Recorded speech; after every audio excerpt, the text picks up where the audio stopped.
इपिंग coaching centre में विजय का पहला दिन था। वह अपनी सीट पर बैठा टाइप सीखने के लिए नियमावली पुस्तिका पढ़ रहा था। तभी उसकी निगाह अपने केबिन के गेट की तरफ गई। कजरारे नयनों वाली एक सांवली लड़की उसकी केबिन में आ रही थी। लड़की उसकी बगल वाली सीट पर आकर बैठ गई, टाइपराइटर को ठीक किया और टाइप करने में मशगूल हो गई। विजय का मन टाइप करने में नहीं लगा। वह किसी भी हालत में लड़की से बातें करना चाह रहा था। वह टाइपराइटर पर कागज लगाकर बैठ गया और लड़की को देखने लगा। लड़की की अंगुलियां टाइपराइटर के कीबोर्ड पर ऐसे पड़ रही थीं जैसे हारमोनियम बजा रही हो। क्या देख रहे हो? थोड़ी देर बाद लड़की गुस्से से बोली, आपको टाइप करते हुए देख रहा हूँ। यहाँ क्या करने आए हो? टाइप सीखने। ऐसे सीखोगे?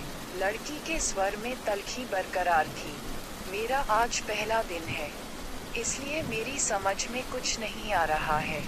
आप टाइप कर रही थीं तो मैं देखने लगा कि आपकी अंगुलियां कैसे पड़ती हैं कीबोर्ड पर। आपको टाइप करते देखकर लगा मैं भी सीख जाऊंगा।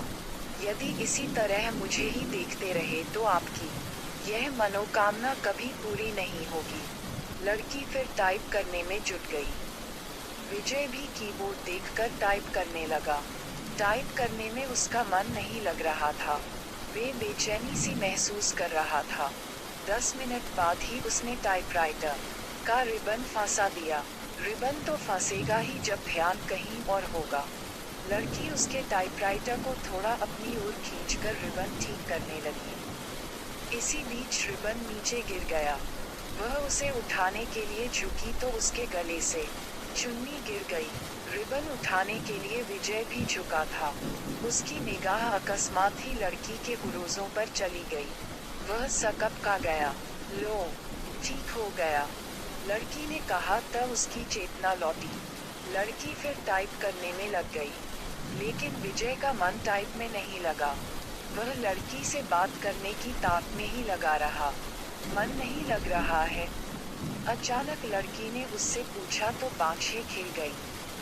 लगता है कि सीख भी नहीं पाऊंगा। आसार तो कुछ ऐसे ही दिखते हैं। आपका नाम? विजय ने बात को बढ़ाने के लिए सवाल कर दिया। सरिता। अच्छा नाम है, लेकिन मुझे इस नाम से नफरत है। क्यों?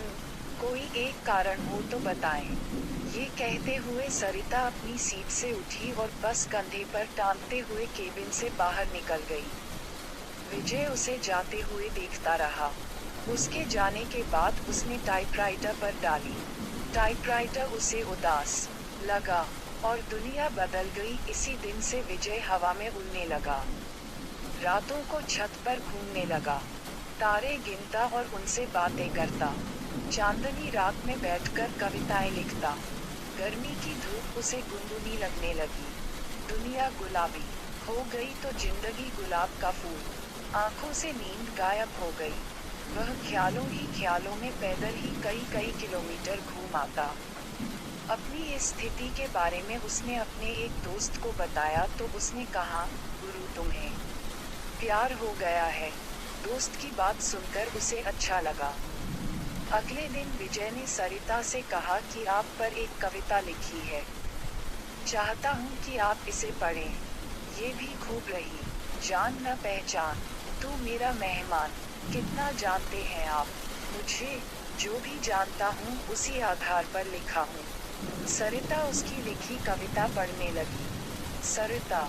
कल कल करके बहने वाली जलधारा लोगों की प्यास बुझाती, किसानों के खेतों को सींचती राह में आती है। बहुत बाधा फिर भी मिलती है सागर से उसके प्रेम में। सागर साहिल पर पटकता है सिर उनके प्रेम की प्रगाढ़ता का प्रमाण। पूर्णमासी की रात में उठने वाला ज्वार भाटा सरिता है तो सागर है। सरिता के बिना रेगिस्तान हो जाएगा सागर। सागर के प्रेम में सरिता लांघती है पहाड़, पठार और मानव निर्मित बाधाओं को। कविता के नीचे उसने विजय की जगह सागर लिखा था। सरिता ने उसे देखा और कागज विजय की तरफ बढ़ा दिया। विजय ने कहा कि मैं चाहता हूँ कि आप इसे टाइप कर दें। इसे छपने के लिए भेजना है। सरिता कुछ नहीं बोली। कागज को सामने रखकर टाइप करने लगी। विजय उसे देखता रहा। इस बात का आभास सरिता को भी था कि विजय उसे ही देख रहा है, लेकिन उसने कोई विरोध करने के बजाय पूछा कि आप कवि हैं?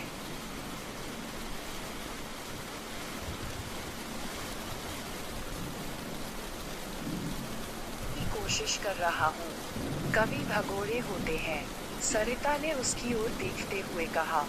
उसकी इस टिप्पणी से विजय सकपका गया। कवि अपने सुख के लिए कविता रचता है। रचते समय वह कविता के बारे में सोचता है। उसके बाद वह कविता को उसके हाल पर छोड़ देता है। कविता जब संकट में होती है तो कवि कविता के पक्ष में खड़ा नहीं होता। यह आप कैसे कह सकती हैं? मैं समझती हूँ कि आदमी की जिंदगी भी एक कविता है। मेरी जिंदगी एक कविता है। मेरी जिंदगी मुझे अच्छी नहीं लगती, इसलिए कविता भी मुझे अच्छी नहीं लगती। अरे वाह, आप तो कवि हैं। अभी आपने जो कहा वह तो कविता है। कविता नहीं, कविता का प्रलाप है, उसकी वेदना, जो उस कवि के कारण उपजी है, जिसने मेरी जिंदगी की रचना की। इतना कहकर सरिता केबिन से बाहर चली गई। कैसी है ये? विजय ने सरिता के टाइपराइटर को देखा। लगा जैसे टाइपराइटर किसी शोक गीत की रचना में मशगूल है। प्यार की खुशबू आज उन्होंने बातें अधिक की। उनके वार्तालाप को देखकर टाइपिंग इंस्टीट्यूट चलाने वाली मैडम ने उनके पास आकर कहा कि आजकल तो तुम काफी खुश हो सरिता। बदले में सरिता केवल मुस्कराई। विजय भी मुस्कुराया। तो क्या मेरे प्यार की गंध इसे भी लग गई? अगले दिन सरिता जब इंस्टीट्यूट आई तो काफी सजी धजी थी। नया गुलाबी सूट पहने थी, बालों का स्टाइल बदला हुआ था। विजय को सरिता का ये बदला रूप अच्छा लगा। वह अपनी भावनाओं को दबा नहीं पाया। बोला, काफी सुंदर लग रही हो। जवाब में जब सरिता ने मुस्कराते हुए थैंक यू का फूल जब उसकी तरफ फेंका तो उसकी इच्छा हुई कि वह खड़ा होकर नाचने लगे और जोर जोर से चिल्लाए कि उसे प्यार हो गया है। ग्रह नक्षत्रों की चाल। आदमी जब निराश होता है या फिर लक्ष्य के प्रति उसकी स्थितियां साफ नहीं होती हैं तो वह धर्म और ज्योतिषी की शरण में चला जाता है। विजय की भी हालत कुछ ऐसी ही थी। वह सरिता को चाहने लगा था, लेकिन सरिता भी उसे चाहती है ये स्पष्ट नहीं था। वह अपनी बेरोजगारी से भी परेशान था। घर वाले शादी के लिए अलग से दबाव डाल रहे थे, लिहाजा एक दिन वह ज्योतिषी के पास चला गया। नौकरी पाने के लिए वह ज्योतिषी से नुस्खे पूछता रहता है। उसने सोचा कि प्रेम पाने के लिए भी ग्रह नक्षत्रों की चाल जान ली जाए। नौकरी के लिए तो ज्योतिषी कभी कहता है कि आपकी कुंडली में कालसर्प दोष है, जो आपके शुभ कार्यों में बाधक है। इसकी शांति के लिए घर में मोर पंख रखें और प्रतिदिन उसे 2-3 बार अपने शरीर पर घुमाएं। सोमवार के दिन चांदी से बना सर्प का जोड़ा शिवलिंग पर चढ़ाएं। नित्य श्री गणेश जी की उपासना करें। धैर्यपूर्वक ऐसा करने पर ही रोजगार प्राप्ति की संभावना बनेगी। विजय ने अभी तक उसके बताए हर नुस्खे को आजमाया, लेकिन आज तक कोई संभावना नहीं बनी। शिकायत करने पर वह कह देता है कि आप पर भाग्येश शुक्र की महादशा चल रही है। शुक्र के बलवर्धन के लिए शुक्रवार के दिन 5.5 रत्ती का ओंबल चांदी में चढ़वा कर दाही मध्यमा में धारण करें। पंडित जी, मेरी कुंडली में प्रेम है कि नहीं? है ना? बहुत है। कुंडली पर सरसरी नजर डालते हुए ज्योतिषी ने कहा, प्रेम विवाह का योग है, लेकिन कुछ बाधाएं हैं। प्रेम विवाह में क्या लफड़ा है? आप पर शुक्र की महादशा चल रही है, जो अशुभ फलप्रद है। गोचर में भी आपकी राशि पर शनि की 7.5 चल रही है। शनि शांति के लिए प्रत्येक शनिवार कुत्तों को सरसों के तेल से बना मीठा पराठा खिलाएं। ग्रह शांति के उपरांत ही प्रेम में सफलता की संभावना बन सकती है। सब ढकोसला है। इतने दिनों से आप एक नौकरी के लिए मुझसे क्या क्या नहीं करवाते रहे। मिली नौकरी, साला चपरासी भी कोई रखने को तैयार नहीं। भनाया हुआ विजय ज्योतिषी के कमरे से निकल गया। घर पहुंचते ही मम्मी कहने लगी, तुम्हारे पिता ने लड़की पसंद कर ली है। उनके दोस्त की बेटी है, बीए करके नौकरी कर रही है। तुम्हें क्या करूं? शादी कर लो। बिना नौकरी मिले यह नहीं हो पाएगा। फिर तो पूरी जिंदगी कुंवारे ही रह जाओगे। बीवी की कमाई खाने से तो कुंवारा रहना ही अच्छा है। कहते हुए विजय अपने कमरे में चला गया। जिंदगी आसान नहीं। एक सप्ताह तक सरिता टाइपिंग स्कूल नहीं आई। विजय रोज आता रहा और निराश होकर वापस घर जाता रहा। 8वें दिन सरिता के आते ही वह पूछा बैठा कि एक सप्ताह आई नहीं। में बहुत दिक्कतें हैं।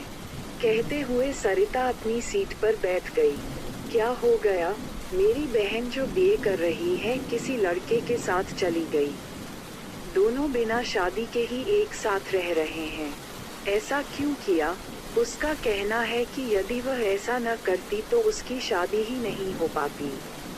मतलब हमारे घर के आर्थिक हालात। इतना कहकर सरिता चुप हो गई। मुझे नहीं लगता कि आपकी बहन ने गलत किया है। आज की युवा पीढ़ी विद्रोही हो गई है। वह परंपराओं को तोड़कर नई नैतिकता गढ़ रही है। समय के साथ सब ठीक हो जाएगा, पर माँ तो नहीं समझती। हाँ, उनके लिए समझना थोड़ा मुश्किल है, लेकिन आजकल सब चलता है। हमारा समाज बदल रहा है। बिना शादी के एक साथ रहना पश्चिमी परंपरा है, लेकिन अब ऐसा हमारे यहाँ भी होने लगा है। हाँ, बैठकर सपनों के राजकुमार का इंतजार करने से तो बेहतर ही है न कि जो हाथ थाम ले उसके साथ चल दिया जाए। चाहे 4 दिन ही सही, जिंदगी में बहार तो आ जाएगी। विजय को लगा कि कह दे कि फिर तुम मेरे साथ क्यों नहीं चलती। हम शादी कर लेते हैं, पर वह कह नहीं पाया। जानते हो, मेरी एक बहन 12वीं में पढ़ रही है। उसका भी एक लड़के से प्रेम चल रहा है। वे दोनों एक दूसरे से शादी करने को तैयार हैं। अगले साल बालिग होते ही शादी कर लेंगे। विजय के मन में आया कि कह दे कि अच्छा ही है। वह अपने आप वर खोज ले तो तुम्हें परेशानी नहीं होगी। वैसे भी 5000 रुपए की नौकरी में तुम कौन सा राजकुमार उन्हें दे दोगी। अच्छा है कि वह अपने अपने प्रेमियों के साथ भाग जाएं। बातों बातों में एक दिन सरिता ने उसे बताया था कि उसके पिता की मौत हो चुकी है और वह 3 बहन हैं। उसका कोई भाई नहीं है। बहनों में वही सबसे बड़ी है। वह एक ऑफिस में काम करती है और उसे 5000 रुपए मासिक वेतन मिलता है। दूसरी जगह काम पाने के लिए टाइपिंग सीख रही है। विजय को अपने एक दोस्त के साथ घटी ऐसी ही घटना की याद आ गई। उसके दोस्त की एक बहन अपनी बड़ी बहन के अधेड़ से ब्याह देने के बाद प्रेमी के साथ भाग गई। इसके बाद उसका दोस्त गुस्से में उबल रहा था। तब विजय ने कहा था कि शांत रहो यार, वे दोनों जहां हो कुशल से रहें। उसने जो किया अच्छा ही किया। तुम कौन सा उसे राजकुमार से ब्याह देते। आखिरकार जिंदगी उसकी है, जीना उसे है, इसलिए निर्णय भी उसे ही लेना चाहिए। दोस्त के बड़े भाई ने भी विजय की बात का समर्थन किया था, लेकिन थोड़ा दार्शनिक अंदाज में कहा था कि होनी को यही मंजूर था। मैं भी सोचती हूँ कि एक बहन ने जो किया ठीक ही है। दूसरी जो करेगी वह भी अच्छा ही है। जीवन यदि संघर्ष है तो करो। प्रेमी से पति बना व्यक्ति भी धोखा दे सकता है। जीवन नरक बन सकता है और माता पिता का खोजा राजकुमार भी यही करता है। लेकिन माँ नहीं मानती, सोचती बहुत है और तबीयत खराब कर लेती है। पुराने जमाने की है न। हद तो ये हो गई कि वह मुझसे कहने लगी है कि तू भी किसी के साथ भाग जा। मैं उन्हें इस हाल में छोड़कर किसके साथ। रो पड़ी सरिता। विजय की समझ में नहीं आया कि वह क्या कहे और क्या करे। स्थिति को सरिता समझ गई तो खुद पर काबू किया और फिर से टाइप करने लगी। 10 मिनट बाद सरिता उठी और बिना बोले ही चली गई। विजय की इच्छा हुई कि वह उसके पीछे पीछे चला जाए, लेकिन वह बैठा रहा और उसे जाते देखता रहा। मूसलाधार में बिजली का गिरना, आसमान में काले बादल घिर आए थे। इस कारण परिवेश में अंधेरा पसर गया था। रह रहकर आसमान में बिजली चमकती और बादल गरजते। ऐसे मौसम में भी विजय टाइपिंग स्कूल जाने के लिए तैयार था। वह सरिता से मिलना चाहता था। जब वह घर से निकला तो बूंदाबांदी शुरू हो चुकी थी। फिर भी वह तेज कदमों से टाइपिंग स्कूल की तरफ बढ़ने लगा। कुछ ही दूर गया होगा कि बारिश तेज हो गई। सड़क पर चल रहे लोग भागकर किसी छांव में खड़े हो गए, पर वह अपनी मस्ती में भीगता हुआ चलता रहा। इंस्टीट्यूट पहुंचकर उसे पता चला कि सरिता नहीं आई है। इतनी बारिश में आने की क्या जरूरत थी? मैडम ने विजय से कहा, आप नहीं समझेंगी, सब समझती हूँ, लेकिन अब सरिता यहाँ कभी नहीं आएगी। क्यों? आपको कैसे पता? फोन आया था। उसने कहा कि यदि आप आओ तो बता दूं। वह कभी नहीं आएगी। विजय की आवाज किसी कुएं में से आती लगी। विजय टाइपिंग स्कूल से बाहर आया। बाहर मूसलाधार बारिश हो रही थी। जैसे ही उसने नीचे की ओर कदम रखा, जोर से बिजली चमकी और बादल गरजने लगा। विजय संज्ञा शून्य सा भीगता हुआ घर की तरफ चल पड़ा। उसने सोचा कि वह सरिता के घर जाएगा, लेकिन उसके घर का पता तो मैडम दे सकती हैं। ये सोचकर वापस पलटा, लेकिन तब तक टाइपिंग स्कूल बंद हो चुका था। भीगते हुए घर पहुंचा, तब तक उसका शरीर बुखार से तपने लगा। लगभग 15 दिन वह चारपाई पर पड़ा रहा। जब कुछ ठीक हुआ तो 20वें दिन टाइपिंग स्कूल पहुंचा। मैडम नहीं मिली। ये सिलसिला 15 दिनों तक चला। 16वें दिन उसे मैडम मिली। उसे देखते ही बोल पड़ी कि काफी कमजोर हो गए हो। उस दिन बारिश में भीगा तो बीमार हो गया। विजय ने मैडम से सरिता के घर का पता मांगा तो उसने एक कागज पर लिखा और विजय को थमा दिया। मैडम को धन्यवाद बोलकर विजय चल पड़ा। वह आज ही सरिता से मिलना चाहता था। जब वह मैडम के दिए पते पर पहुंचा तो वहां ताला लगा था। पड़ोसियों से पूछने पर पता चला कि सरिता यहीं रहती थी, लेकिन अब मकान बेचकर चली गई है। कई लोगों से पूछने के बाद भी विजय को उसका नया पता नहीं मिला। निराश होकर वह घर लौट आया।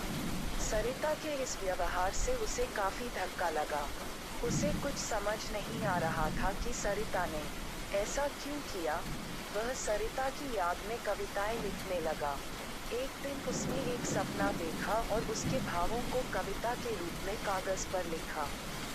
सरिता, जो निकली अपने उद्गम स्थल से सागर की चाह में चली द्रुतगति से सामने आ गया। पहाड़ टकराने के बाद बदल लिया अपना मार्ग था। लंबा पहाड़ों की श्रृंखला थी, पठार और पथरीली जमीन की आदमी खड़ा था फावड़ाई में। बांध बनाने को तब तक खेत सींचने के लिए चाहिए, उसे पानी पीने के लिए भी बिजली भी तो चाहिए, घर रोशन करने के लिए, कारखाने चलाने के लिए, कारखानों के कचरे को बहाने के लिए भी चाहिए उसे नदी। प्रकृति से लड़ती नहीं, थकी वह बहती रही, अविरल दिल में सागर से मिलने की चाह थी।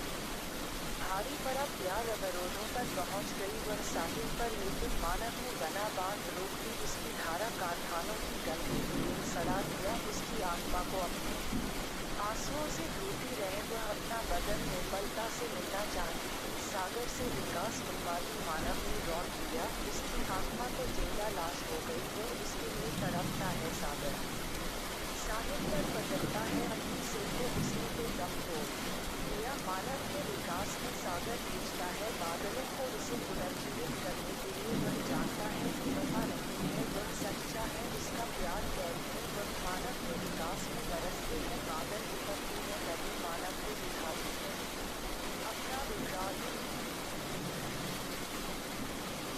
प्यार की ताकत तबाह कर देना चाहती है। वह मानव सृष्टि को बदला लेना उसकी प्रकृति नहीं भागती है। तेज गति से सागर की ओर पानी फैलाए स्वागत करता है। सागर बचाना चाहती है।